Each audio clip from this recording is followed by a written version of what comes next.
पिछले 2 महीने पहले बनाया था, उसके बाद 15 दिन पहले हमने एक ज्ञापन कार्यक्रम भी करवाया था।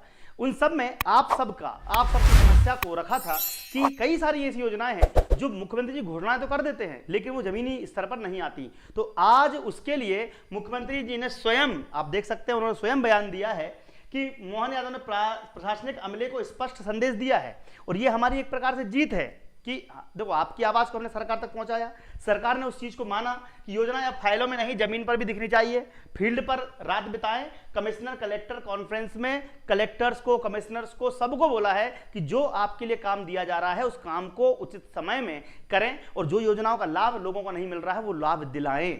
मतलब ये अच्छी बात है कि भाई जो हमारी बात थी, सिंहस्थ के समय राज्य में बहुत बड़ा बदलाव देखने को मिलेगा क्योंकि बहुत सारे लोग बाहर से आएंगे तो यहाँ पर इकोनॉमिकली पैसे बहुत मिलने वाले हैं। ठीक है, कृषि हमारी अर्थव्यवस्था की रीढ़ है। हम किसानों की आय बढ़ाने के लिए लक्ष्य के साथ साथ कार्य कर रहे हैं। इस लक्ष्य का मार्ग सिंचाई ही है और सिंचाई व्यवस्था को सुदृढ़ बनाने के लिए फ्री में सोलर पंप लगवाना, बिजली फ्री कर देना और पानी की व्यवस्था फ्री में करवा देना, यही किसानों को चाहिए और वह किसानों के लिए हो रहा है। तो ये मुख्यमंत्री जी ने कल की कॉन्फ्रेंस में कही। भावांतर योजना को हम बात करें तो सोयाबीन उत्पादन किसानों के लिए योजना अंतर्गत 17 अक्टूबर 2025 तक पंजीयन जारी रहेगा।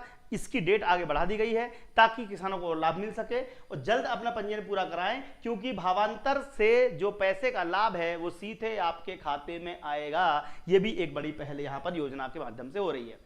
लघु एवं कुटीर उद्योगों को प्रोत्साहन मिल सके और इसके लिए अधिक नागरिकों को रोजगार प्राप्त हो सके, इसके लिए भी मुख्यमंत्री मोहन यादव ने काफी बड़ी बातें कही हैं। मैं आपको एक एक करके सारी बातें सुना देता हूं। जी हां,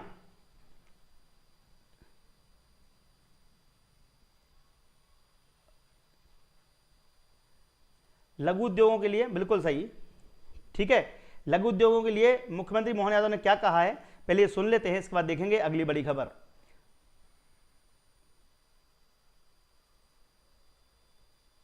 उद्योग रोजगार, ये तो हमने उद्योग रोजगार वर्ष घोषित किया था, इसलिए इसमें सभी प्रकार के हेवी इंडस्ट्री, एमएसएमई इंडस्ट्री और लघु कुटीर उद्योगों को पर्याप्त बढ़ावा दे करके इसमें जो हमारी परंपरागत रूप से जो आबादी काम कर रही है उसको तो बढ़ावा देना ही है, लेकिन नए नए प्रकार से भी जोड़ करके इनके क्लस्टर बना करके उसको हर एक व्यक्ति को इससे जुड़ करके लाभ दिलाएं।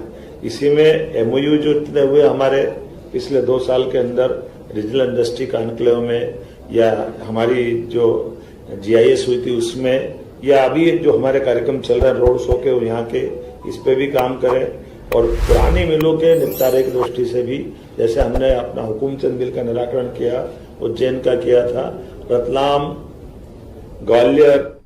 तो मोहन यादव लगातार लघु और कुटीर उद्योगों को प्रोत्साहन देने के लिए पैसे की बात कर रहे हैं। ये पैसा उन लोगों को मिलेगा जो छोटे उद्योग लगाना चाहते हैं, उसके लिए बहुत सारी योजनाएं अभी तक चालू हो रही हैं।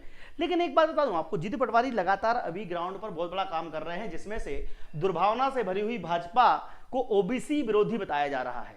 ओबीसी विरोधी क्यों बताया जा रहा है? क्योंकि ओबीसी का आरक्षण लग नहीं रहा है। 27% आरक्षण पिछले 5 साल से बच्चों के गले की हड्डी बना हुआ है। ना तो लोग ज्वाइनिंग ले पा रहे हैं, ना ही उससे बाहर निकल पा रहे हैं। ये 27% आरक्षण को लेकर जीतू पटवारी ने क्या कहा, पहले ये वीडियो देखते हैं, आपको समझ में आ जाएगा। हालांकि आप लोग बताइएगा कि जीतू पटवारी सही कह रहे हैं या गलत। एक बार फिर मध्य प्रदेश सरकार का चेहरा ओबीसी आरक्षण को लेकर बेनकाब हुआ है।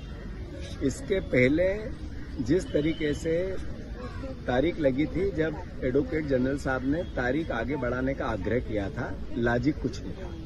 सुप्रीम कोर्ट ने डांट लगाई थी कि आप बार बार तारीख क्यों लेना चाहते हो, 4 महीने आगे की तारीख मांग रहे हैं। सुप्रीम कोर्ट ने आज की तारीख दी। जब आज तारीख फिर आई तो तुषार मेहता जी ने फिर समय आदरणीय न्यायाधीश जी से मांगा। उन्होंने उनको फटकार लगाई और ये कहा कि जो बच्चे पीएससी में बैठे हैं, जो राज्य की सेवाओं में हैं, वो ओवर एज होते जा रहे हैं। जो बच्चे 7-7 साल से एग्जाम देके घर बैठे हैं, नियुक्ति नहीं मिल रही, पदस्थापना नहीं हो रही, उनका क्या होगा। कल की तारीख फिर दी माननीय न्यायालय ने। ये मैसेज था कि तुषार मेहता जी का फिर से इस पूरे मामले को रफा दफा करना, छुट्टियों पे ले जाना और आगे बढ़ाना कि ओबीसी आरक्षण के भारतीय जनता पार्टी खिलाफ है। 7 साल से शिवराज जी ने कोई कसर बाकी नहीं छोड़ी कि ये ओबीसी आरक्षण रुके। फिर मोहन यादव जी आए, तब उन्होंने अब कसर नहीं छोड़ रहे कि ओबीसी आरक्षण रुके। जिस तरीके से मीडिया में अलग बात कर तो सुना आपने, यहां पर जीतू पटवारी द्वारा दिए गए वक्तव्य को काफी लोग बोल रहे हैं कि सर ये तो सही कह रहे हैं ओबीसी आरक्षण, लेकिन लोग आरक्षण लगाने की आवश्यकता क्यों पड़ी जब सब कुछ सही चल रहा था।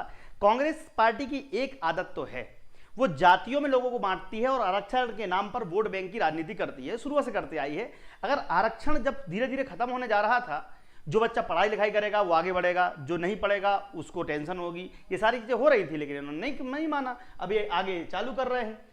प्रधानमंत्री आवास योजना ग्रामीण के अंतर्गत घरों के निर्माण के लिए 1,30,000 रुपए की मूल सहायता और 40,000 रुपए की अतिरिक्त राशि, यानी कि घर बनाने के लिए अब तक जो आपकी 1,30,000 की किस्त थी ना, उसमें 40,000 रुपए एक्स्ट्रा आएंगे।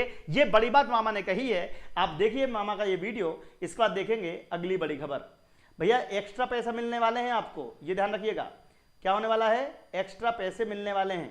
कि बाढ़ के कारण कई मकान पूरी तरह से ध्वस्त हो गए, तो कृषि मंत्रालय के साथ साथ चूंकि ग्रामीण विकास मंत्रालय भी मैं ही प्रधानमंत्री जी के आशीर्वाद से देख रहा हूं, हमने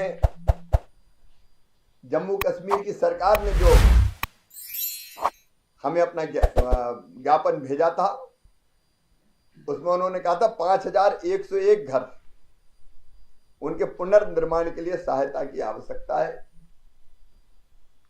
और इसलिए प्रत्येक घर के लिए 1,30,000 रुपए की तो मूल सहायता, लेकिन उसके साथ साथ 40,000 रुपए की अतिरिक्त राशि शौचालय निर्माण और मनरेगा की मजदूरी मिलाकर, यह भी हमारे जम्मू कश्मीर के वो भाई बहन जिनके मकान ध्वस्त हो गए, उनको बनाने के लिए भेजी जा रही है।